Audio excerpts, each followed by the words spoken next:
So guys, back for a little video. Don't want anyone to think I'm avoiding them or anything of the such. I know I haven't done many videos this year, and the simple reason is I've been sick.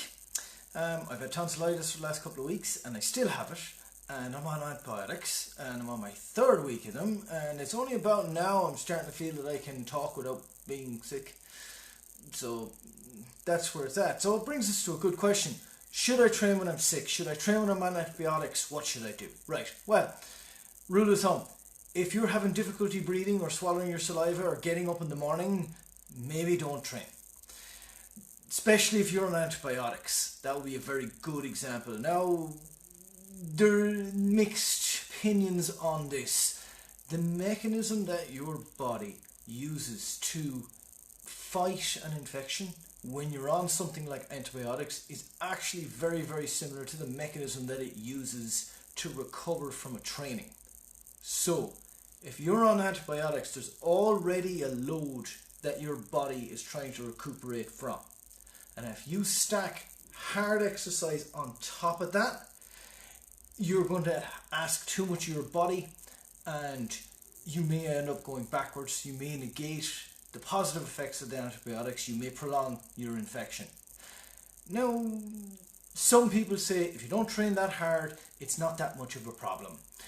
That can be true, but it can be worth to err on the side of caution sometimes. Give it a few days. If you feel like shit and you're on antibiotics, probably don't train. Simple enough. Now, what about if you're outside that? If you feel like a sniffle's coming on and you're not too bad and you're still getting by, should you train? Yeah, you can train with that. You know, just be aware in particular that you're in a gym, you're in a public place, there's other people who might not want to get your infection. You probably didn't want it in the first place, so just remember that. So it would be a good etiquette to bring some kind of hand sanitizer or something to make sure you're keeping yourself clean. It could also be worth to, you don't have to go full bore on the workout. Your body still needs to recover from that illness in a similar way. You could work probably a little more you could be conservative. I wouldn't go for very, very, very, very heavy cardio in that kind of a circumstance.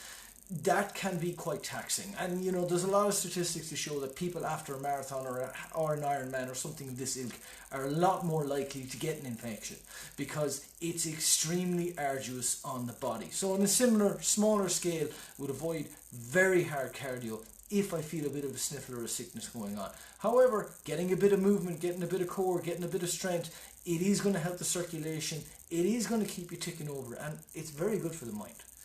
You know, beyond that, when it's starting to affect your day-to-day life, if you feel like you're going to get sick inside in the office, might not be a good day to go for a hard session. There's nothing wrong going for a session and keeping it quite easy, but if it's difficult on the day-to-day, maybe leave it rest.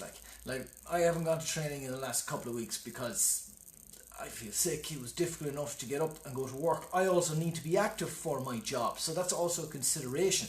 If you're going to be sitting at a desk, you have a little bit more leeway when it comes to your training, because if you overdo it the littlest bit, you still have a lot of recovery time when you're sitting. However, if you have a very active job, if you're outside, if you're pulling your dragon and you need to do that job for a living, it might be the better call to delay that session so you still have enough in the tank to get through your job, because there's no point in being a bit sick, having a really physical job, then pushing it out on that training session, and all of a sudden you're too sick to work your job for the next 2 days. So that's also a consideration. So in general, you want to be err on the side of caution.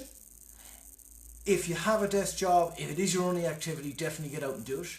If you have a very active job already and you're feeling a bit sick, it might be better to lay off a couple of sessions. Okay, so that's the ins and outs I would say about that. Hopefully I'll be back in a little better health next week. We'll try to get back on track, get the videos going again for the year. So best of luck guys, thanks for tuning in.